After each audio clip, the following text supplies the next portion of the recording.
আসসালামু আলাইকুম। আমার দুটি ছাগল বাচ্চা দিয়েছে।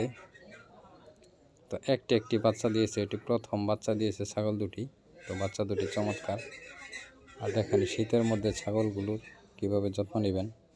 শীতে কিন্তু যদি ছাগলের ঠান্ডা লেগে যায় তাহলে কিন্তু ছাগলের প্রচুর সমস্যা হয়, আর ভালো হতে অনেক সময় লাগে। তো মাশাআল্লাহ, দেখতে দেখতে আমার ফার্মে অনেক ছাগল হয়ে গেছে।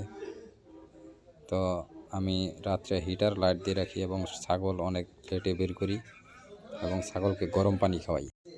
আসসালামু আলাইকুম। আমার দুটি ছাগল বাচ্চা দিয়েছে। তো একটি বাচ্চা দিয়েছে, এটি প্রথম বাচ্চা দিয়েছে ছাগল দুটি। তো বাচ্চা দুটি চমৎকার। আর দেখেন শীতের মধ্যে ছাগলগুলোর কিভাবে যত্ন নেবেন। শীতে কিন্তু যদি ছাগলের ঠান্ডা লেগে যায় তাহলে কিন্তু ছাগলের প্রচুর সমস্যা হয়, আর ভালো হতে অনেক সময় লাগে। তো মাশাআল্লাহ, দেখতে দেখতে আমার ফার্মে অনেক ছাগল হয়ে গেছে। তো আমি রাত্রে হিটার লাইট দিয়ে রাখি এবং ছাগল অনেক কেটে বের করি এবং ছাগলকে গরম পানি খাওয়াই।